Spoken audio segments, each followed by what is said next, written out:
What's going on, Cowboys faithful, boxing fanatics out there? I know a lot of you guys probably aren't used to me going live with, boxing predictions or boxing videos and things of that nature. I got to let you guys know something. Uh, before, you know, before I really took my channel really serious, I was a part of a boxing group called um, Colossal Boxing Talk and Colossal, Sports. And so I weighed in on a lot of boxing. I got my feet wet with a lot of boxing things before anything else. So this weekend, Errol Spence is my favorite fighter, and he's the unofficial Cowboys boxing mascot, if you will. He's the guy that really sells out a lot of tickets at the AT&T Stadium. He's the homegrown kid, from the Dallas area. So, this event is pretty huge. Not even amongst just boxing, but in the Dallas area for Dallas Cowboy fans. A lot of you guys don't even follow boxing, but you know who Earl Spence is because he's cool with all of the Cowboys. Jerry Jones endorses him, and he fights out of Dallas a lot. So, with that being said, Earl, a lot of you guys know that he had that horrific car crash not too long ago. Well, with that being said, he's fighting against Danny Garcia, who's a decorated champion, a former unified um, junior welterweight titleist. And he's a former WBC champion. And so Danny Garcia is looking to come for blood. And, I think this is going to be an outstanding matchup. It's going to be an outstanding matchup. More so because nobody knows what Earl is going to do when he comes back from this horrific crash, because he was on top of the world capturing the WBC and having the IBF title. So Earl, at one point a bad decision leads to the fight of his life with Danny Garcia coming up, and Danny Garcia is going to look to knock his beak off, and that's one thing that I need to know answered. I need to see answered. I need to see what he does when Danny hits him. Because Earl had some work done, and we need to see if he still got that pop. His trainer Derek James says that Earl is hitting harder now than he did before then, but that could be just selling the fight. We got to really see those things.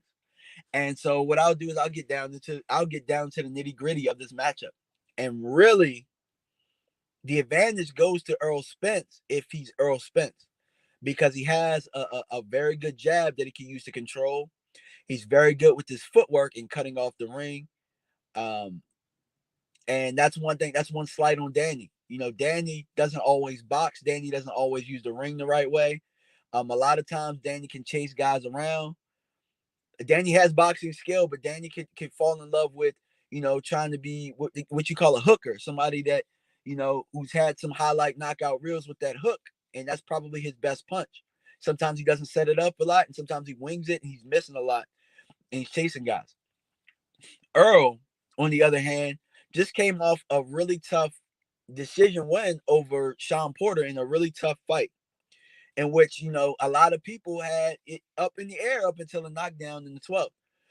So this one is very interesting because it really just depends on where Earl Spence shows up. Because if the Earl Spence that we know shows up, this will be a whitewash. Because one thing that Earl likes to do really well is fight inside. And that's one of Danny's weaknesses. Danny's not really good inside because Danny needs space to get his punches off. Danny doesn't really use his jab as much. Danny is a one punch at a time type fighter. He doesn't throw a whole bunch of combinations. So that favors Earl, a guy who, if he's him, is high volume. He's a guy that's high action. He's going to push the envelope. And, Danny, and what I'm seeing for him training, Danny knows that he's going to have to really train and work on endurance in this fight, because if he's Earl, is going to put the gas, like he's going to put his foot on the gas. So what I predict to happen in this fight is I actually don't see Earl really engaging with Danny like that. I see Earl actually boxing. a lot of people, and I actually talked with one of the guys that used to train with him, says that he has really good boxing skill that nobody really knows about too much. I think we saw a little bit of that in the Mikey Garcia match, but here I think that he's going to stay behind the jab. I think that he's going to keep Danny at bay with the length and with the size. Maybe he'll push Danny up against the ropes a little bit if he hurts him.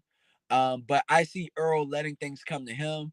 I see him possibly cruising to maybe an ugly decision that people aren't used to seeing him, you know, the type of fight not really used to seeing. So I can see Earl kind of, staying away, staying out of harm's way, really getting rounds under his belt at this point. And I can see him cruising to a decision win there. Um, but let me know what you guys think. That's my prediction. I think Errol Spence wins, unanimous decision 12, probably around 116, 112, 115, 113, and probably a competitive but slow fight that, people aren't used to seeing from Earl. But he has to, get the W, get the rounds in at this point before he can really take on the Manny Pacquiao's and the showdown that everybody wants to see with Terrence Crawford. But let me know what you guys think.